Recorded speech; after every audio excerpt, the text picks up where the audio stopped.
Salut à tous! Buenas tardes. Notre vidéo d'aujourd'hui se passe à la plage, à Yangue, parce qu'il fait beau, il fait chaud et que nous avons envie de vous envoyer notre chaleur pour votre hiver, sûrement beaucoup moins gai que le nôtre.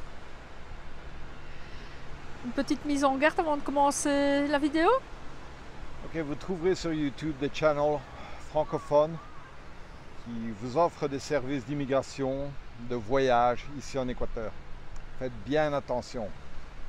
Il y a certains individus que nous connaissons personnellement qui sont illégalement dans le pays et qui offrent ce genre de service.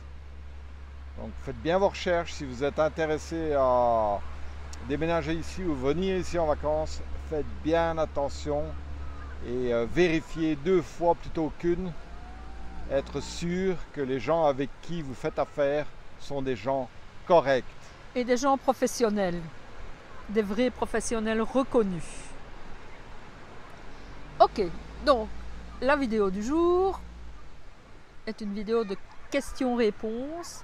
Les 5 principaux sujets qui reviennent dans les questions sont le logement, la santé, la sécurité, l'éducation et le travail. Oui. Le premier, le logement. Vous savez qu'on a une vidéo à propos des locations, notre expérience en location. Ce qu'on peut dire, c'est la première chose, venez sur place avant de choisir que ce soit une location ou un achat.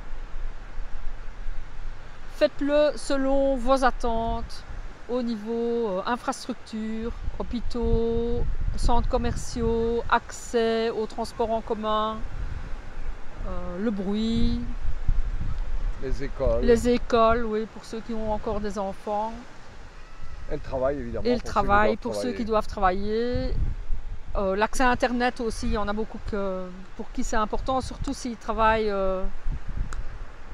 par Internet. Les facilités avec l'eau. Oui, aussi. Oui, parce que dans certains endroits ici, notamment sur la côte, vous devez faire venir des camions d'eau potable. Vous n'avez pas accès à l'eau en secteur public. Ça dépend des endroits. Oui. Ok. Je crois qu'on a... Oui, j'ai oublié de dire. On ne vous parlera pas de ce qui est achat, car nous attendons d'avoir notre visa de résident permanent pour pouvoir acheter un terrain et faire bâtir. Donc, comme on n'en a pas encore fait l'expérience, on n'abordera pas le sujet pour vous donner des informations erronées. Le deuxième sujet, la santé. Alors ici en Équateur, vous avez 3 types de services de santé. Vous avez les services publics, l'IESS et le service privé. Le service public est totalement gratuit, tout le monde y a accès. Évidemment, au niveau des soins, ça peut prendre plus de temps que pour les autres 2 services. L'IESS qui correspond à, par exemple pour la Belgique, au service de mutuelle. Évidemment, le prix n'est pas le même. Ici, vous payez par rapport au salaire que vous gagnez. Par exemple, pour les expatriés, en général, ils disent que leurs revenus sont de 400 $. Vous n'avez pas à le prouver par des papiers. Vous dites, mon revenu est de 400 $. Et donc, à ce moment-là, vous avez le minimum à payer à l'IESS qui, pour un couple comme nous, reviendrait à... aux alentours de 160 $ par mois. Oui. Mais ça inclut tout. C'est-à-dire si vous avez un problème de santé que vous devez à l'hôpital, il n'y a aucun supplément à payer, tout est gratuit à l'hôpital. Donc vous payez Mais ce sont un genre de mutuelle comme en Belgique ou bien comme en Colombie-Britannique, le supplément pour le BC Medicare. Et vous payez ça et après ça tout le reste est gratuit. Il y a des gens qui se poseront la question alors de se dire pourquoi pas le public qui est totalement gratuit par rapport à l'IESS. Disons que les soins de santé sont moins approfondis. Vous avez moins vite accès par exemple à des spécialistes, des médecins spécialistes ou pour des opérations. Vous serez au bas de la liste d'attente dans le service public que par l'IESS. Et vous ne serez pas non plus envoyé dans les hôpitaux les plus haut de gamme. Ouais. Ce sera les hôpitaux un peu plus basic. On se retrouve à 6 ou 7 dans la même chambre. Disons c'est un peu différent, quoi. Mais l'IESS c'est une bonne alternative. Ouais. Alors, vous avez le système privé. Nous on a pris une assurance privée pour le moment. Qui coûte moins cher que l'IESS, oui. entre parenthèses. Pour nous, notre assurance privée nous coûte 120 $ par mois. Pour nous deux. Pour nous deux. Et ça nous couvre pas mal dans de très bons hôpitaux. Donc on a choisi cette option-là, mais on verra dans le futur peut-être à l'IESS qui appartient au gouvernement d'Équateur. Oui, parce qu'on a la chance, on touche du bois, d'être en bonne santé. On n'a pas moment, encore réellement eu besoin d'aller voir un médecin. On n'a pour le moment pas vraiment besoin de soins dentaires ou de lunettes. Enfin, il y a des choses qui ne sont quand même pas si chères que ça, donc on a décidé pour le moment d'avoir une assurance privée. Disons que l'assurance privée aussi, il faut peut-être le signaler, on peut déjà avoir des assurances privées à partir de 80 $ par mois pour 2 personnes, c'est ce qu'on payait avant, et qui vous couvre déjà pas mal. Mais vous pouvez aussi avoir des assurances privées qui coûtent 400 $ par mois. Ça dépend un peu la couverture que vous demandez. Que vous choisissez, quoi. Il y a des couvertures qui incluent les soins dentaires et les soins des lunettes, enfin l'achat des lunettes. Bon, ça dépend la couverture que vous voulez, quoi. Mais bon, pour nous, en ce qui nous concerne, c'est 120 $ par mois. Avec notre état de santé pour le moment, on a estimé que c'était bien suffisant. Ok. Le troisième sujet, la sécurité. Ah, la sécurité. Vas-y. Comme on vous a dit, il y a des channels en français qui sont un peu, disons, qui voient les choses moins dramatiquement, mais il faut rester réaliste. L'Équateur fait partie de l'Amérique du Sud. Il est localisé entre le Pérou et la Colombie, qui sont les 2 plus gros importateurs de cocaïne, exportateurs de cocaïne. Et immanquablement, les routes traversent le pays. Donc, spécialement cette année, nous avons des gros problèmes de cartel. Ici, sur la côte, on a le cartel Los Llaneros qui sont extrêmement violents. Et il faut faire attention. Il faut faire attention, c'est un pays qui peut être violent. Les datas pour cette année sont rendues à plus de 2000 morts déjà, 2000 meurtres pour le pays. Pour un pays de 17 millions d'habitants, c'est énorme. Le Canada qui a 36 ou 37 millions d'habitants, je crois que le record c'était l'année dernière où ils ont eu 900 meurtres. Ici ils sont passés les 2000 et on est à la moitié de la population, donc il faut faire attention. Ça peut être un pays où il y a de gros problèmes, en particulier les Guayas, la ville de Guayaquil, où il y a une moyenne de 2 assassinats par jour. Par jour. C'est énorme. Lasso, le président Lasso a d'ailleurs a décrété un état d'urgence. Ça ne veut pas dire qu'il y a des couvre-feux et tout ça, mais il a déployé plus de forces de police et l'armée pour pouvoir faire des contrôles. Oui. Il y a à peu près un mois, ils ont déployé l'armée. Et bon, il y a des barrages routiers et bon, il y a de gros problèmes avec les cartels. Ils ont arrêté il y a à peu près un mois, c'était le mois dernier, je crois. Ils ont arrêté un des chefs du cartel de Sinaloa, ici en Équateur. Il a été arrêté. Donc il y a des problèmes il faut être vigilant. Il faut être vigilant. On a voyagé partout dans le monde et de toute façon, même en parlant hors cartel et tout ça, où que vous soyez, il faut être vigilant. Ne vous baladez pas à montrer toutes vos richesses. Il faut faire attention, comme partout. Vous verrez sur certains channels YouTube où ils vont vous dire que non, tout va bien ici, il n'y a pas de danger.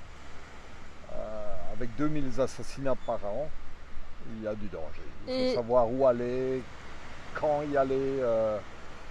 Il y a des quartiers dans les villes qui sont extrêmement dangereux. Donc, et à un niveau plus local, on va dire. Pour le moment, ça va être les fêtes de fin d'année. Les vols redoublent. On a vu un vol dans un restaurant à 2 blocs du Malecón de Salinas. Ils sont arrivés avec une moto, ils sont rentrés dans le restaurant avec une arme, ils ont pointé sur les 3 dames qui étaient là, on a vu la vidéo, et ils ont embarqué leur téléphone, leur argent, leurs bijoux, et hop. Et apparemment, c'est le moment des fêtes, et avec le Covid, ça n'arrange rien. Au niveau de la pauvreté, ça peut... Il ne faut pas vivre avec la hantise, mais il faut faire attention. Ça, il ne faut pas se leurrer. Il ne faut pas fermer les yeux. Je l'ai déjà dit plusieurs fois, c'est l'Amérique du Sud. L'Équateur n'est pas le pays le plus dangereux. C'est pas comme le Brésil, le Mexique, le Honduras ou le San Salvador, mais ça reste dangereux. Donc voilà. Oui, aussi au niveau sécurité, on n'y pense pas toujours, mais l'Équateur est une zone de tremblement de terre dans certains coins. Les dangers naturels. Oui, il y a quand même, c'est une vingtaine, un petit peu plus de 20 volcans ici, actifs. Donc, si ça vous inquiète, regardez un peu où vous voulez vous rendre. C'est aussi à considérer. Il y a eu un tremblement de terre dans le nord du Pérou qui s'est ressenti à Lora, où il y a eu des dégâts à certains bâtiments. Donc ça peut arriver, il faut en tenir compte. Glissement de terrain dans les Andes, aussi beaucoup de glissements de terrain. Alors, le 4e sujet, l'éducation. On a eu des questions là-dessus. Nous n'avons plus d'enfants en âge scolaire, mais il y a 5 ans, la première fois qu'on était venu, et on avait pensé peut-être venir habiter en Équateur plus tôt que prévu. Lola, notre fille, était encore aux études, donc je m'étais renseignée un petit peu pour voir ce qu'il y avait comme possibilité, comment ça fonctionnait. Il y a 4 manières au niveau de l'éducation. Vous avez les écoles publiques, évidemment, les écoles privées, les écoles internationales et l'école à la maison. Il y en a certains, notamment dans les expatriés, qui font l'école à la maison plutôt que de mettre leurs enfants dans le public ou dans le privé. À cause du Covid, pour le moment, c'est très populaire. Oui, c'est vrai. Surtout qu'à cause du Covid, les écoles font un peu ce qu'elles veulent. C'est conseillé que ce soit en virtuel, mais on a encore vu aujourd'hui en venant ici des élèves en uniforme qui repartaient de l'école. Donc c'est un peu au bon vouloir des écoles. Quand on est allé à Cuenca, on a vu aussi que les écoles étaient réouvertes. On dirait que ça dépend du canton. Oui, canton ça dépend. Décide un peu ce qu'il veut faire. Bon, chacun fait un peu ce qu'il veut. Ça a l'air de fonctionner comme ça. Donc pour en revenir, les écoles publiques, c'est gratuit sauf les uniformes.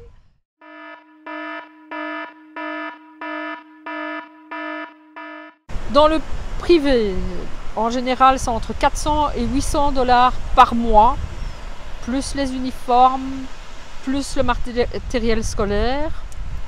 Mais les cours peuvent se donner aussi en anglais, en français et même en allemand, que j'avais vu. Et alors, les écoles internationales, là c'est le top de top, où c'est entre 800 et 1000 $ par mois.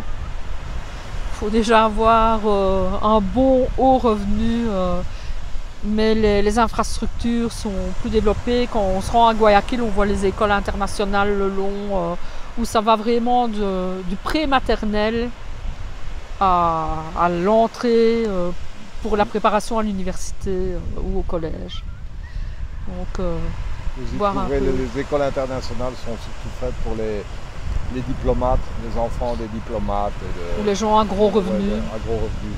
Donc, et en général, dans les écoles privées et les écoles internationales, vous avez même des recommandations pour pouvoir, si vos enfants doivent aller faire l'université dans un autre pays, ça peut jouer.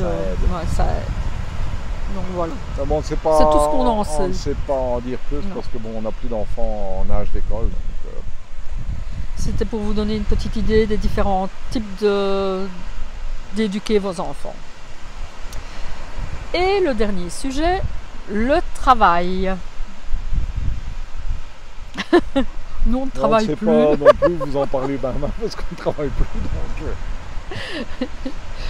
Non, tout ce qu'on peut en dire, c'est qu'il y a des gens qui ont, dans l'espoir de décider d'immigrer ici et de se dire oui, je vais trouver un travail et je vais faire un bon salaire. Non. Encore une fois, comme vous entendrez dans beaucoup de channels en français, on va vous dire que oui, c'est facile de trouver du travail et que non.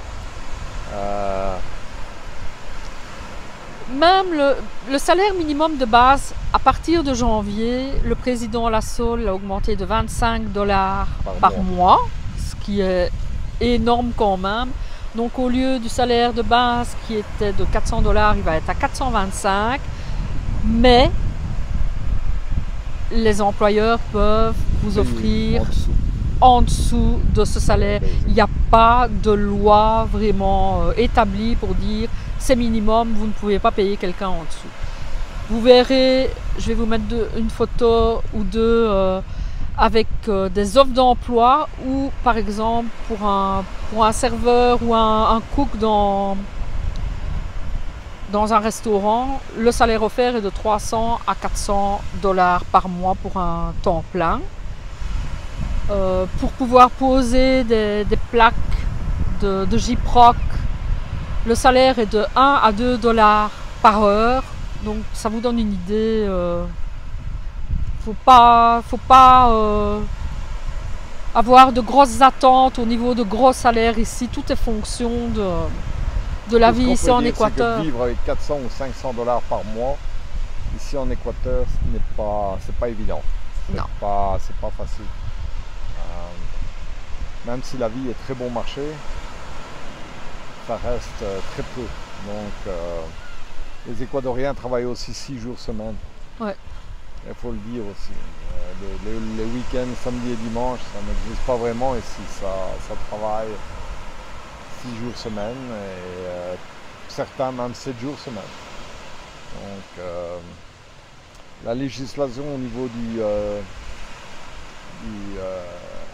des lois sur ce qu'on appelle en anglais le Labour Board, ici sont relativement inexistants.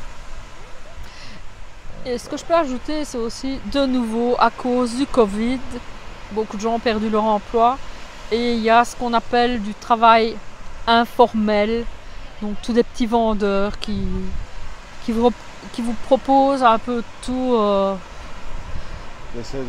Qui essayent de se débrouiller parce qu'ils n'ont pas droit à trouver un emploi stable. Tout ça n'existe pas ici. Donc celui qui ne travaille pas n'a rien.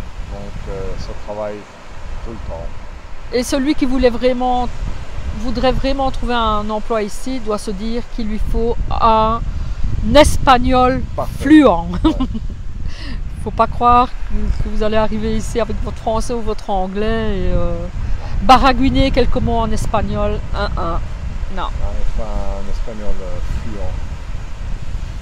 Et ouais. Je crois qu'on a abordé les 5 sujets. J'espère que ça aura répondu à vos questions. Là, on peut peut-être dire aussi que pour les gens qui veulent travailler ici, le meilleur moyen, c'est pour les gens qui arrivent par exemple d'Europe ou d'Amérique du Nord, c'est de travailler à leur compte. Ouais. À ce moment-là, il y a de l'emploi aussi peut-être dans les hôtels où ils demandent des gens qui parlent plusieurs langues. Bon, à ce moment-là, ils font plus appel à des gens qui viennent d'Amérique du Nord ou d'Europe parce que habituellement ces gens-là ont quelques langues avec eux, donc ils peuvent parler quelques langues, donc ça aide dans les hôtels et dans le tourisme. Mais pour d'autres métiers comme les compagnies locales, il faut oublier ça aussi. Ouais. Parce que vous ne gagnerez pas beaucoup, non. Parce que ici personne ne gagne beaucoup. Donc, Maintenant, une petite chose pour ceux qui travaillent online. Le ministre du Tourisme Nils Olsen. Qui s'appelle Nils Olsen. À chaque fois tu le dis. Enfin, soit. Essaye de persuader le ministère de la Mobilidad de créer un visa, comment il l'appelait encore? Nomade. Un visa nomade, digital nomade, pour ceux qui travaillent online et qui devraient à ce moment-là prouver un certain montant de revenus et qui pourraient ainsi immigrer ici sous le statut de digital nomade. On vous tiendra au courant de ça. Je suis en train de suivre un peu ce que ça va donner. C'est en attente. Il y a plein de choses qui changent tout le temps, de toute façon au niveau de l'immigration. Une chose sur tous les expats que nous connaissons, ce sont des gens qui travaillent ou pour eux, Ouais. ou qui sont indépendants, ou qui sont retraités, mais on ne connaît pas de personnes qui viennent d'Amérique du Nord ou bien d'Europe et qui travaillent pour des compagnies locales. Non. Moi personnellement, j'en connais pas. Donc, Non, moi non plus. Donc on ne va pas aller vous raconter, c'est facile de trouver du travail. Non, c'est pas. C'est pas notre but de vous donner un faux espoir. Et, Non, c'est pas évident. voilà pour le sujet du jour. N'oubliez pas de souscrire, liker, commenter, nous poser vos questions sur la page Facebook si vous n'avez pas envie que ce soit public. À très bientôt. On retourne profiter de la plage. Ciao!